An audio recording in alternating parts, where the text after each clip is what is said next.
using different types of papers.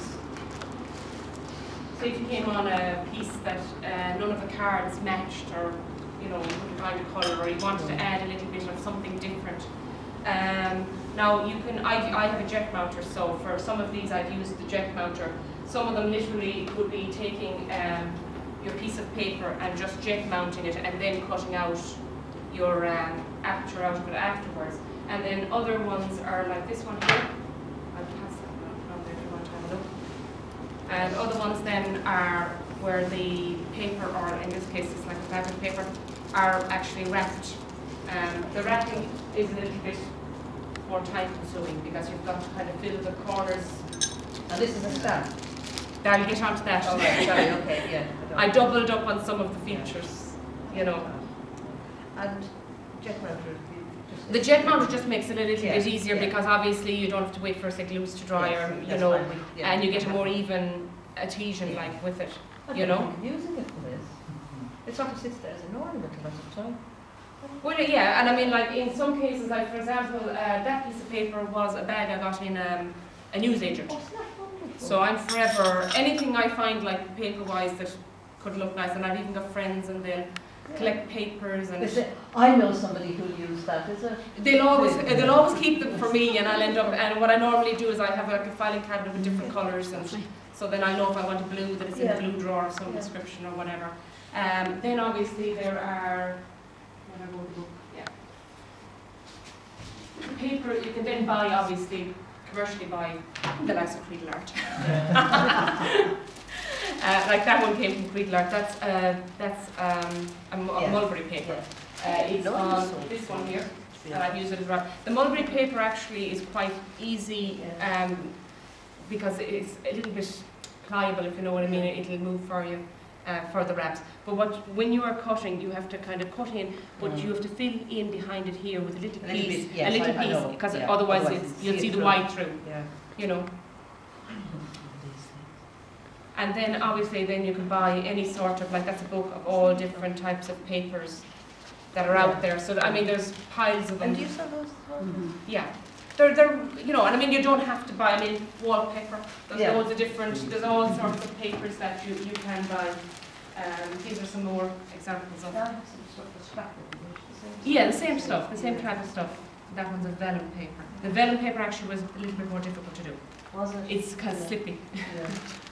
And this you put through they're through the jet mounter, These ones then, they're hand stuffed, these ones, because when you wrap over, it's nearly easier to put them down with just your ordinary, your roller glue. And what kind of glue do you use then? The jet mounter, if they're flat like this, but otherwise I just would, like if they're going with another mount on top of it, I would just use the ATG tape actually. Oh yeah. It's enough to hold it if something's going down on top of it. And then I would normally put tape at the back of it again, just to make sure, just for an extra, Is that the double-sided tape? No, I'd normally put ATG around, and then probably, I've done it there on one, I might tape around the other side again. If you were trying to do something from a conservation point of view, obviously, you'd try to get, a lot of the papers are marked that they're acid free and all of that, and then you'd use the paper tape, the gum tape, along the back of it then to meet conservation requirements. Or you put a reverse bevel mount behind as well, that's quite useful. Yeah. So the bevel's coming away, so it doesn't actually show, but it just... Yes. Yeah, if you wanted to keep the distance, But a lot of the papers actually are marked that they're acid. Some of them, some papers are, you know. Yeah, especially about a lot of the French papers, and a lot of these that you're using are the French papers, Compson. And the other one there, the dotted one is Clairefontaine. Yeah. There, a lot of them would be very... And some of them even have marked lignin free and that as well, yes. Be careful the colours are bleed. Yeah. Spit it out as well. Absolutely beautiful. I tell you, they're fabulous. Fair play to you. I suppose if in doubt for a conservation piece, you could, probably if they were asking that, you could always put another mat underneath it again and put it in the middle to get the distance away from the actual, They're more from a decorative, more from a commended end. The commended, And these can all be purchased from Creedle Art. advertorial. And we won't mention eBay.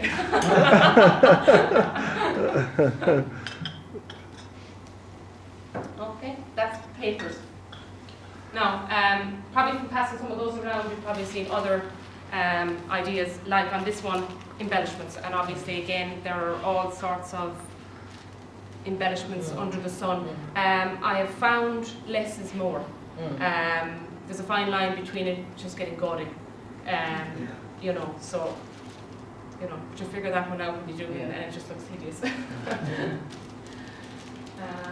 Okay, the other ones are the settlers. Settlers, actually. These are handy little items. On this piece, you can see them here used as a decoration. And on this piece, you can actually see where to hold an object in place, they're actually used as a decorative item on the picture, as opposed to, do you know the way normally you try to conceive where you attach an object or something like that? Here you can make a feature, depending on the piece. It won't suit every piece, but some pieces will come in that are three-dimensional objects, whatever, and it's.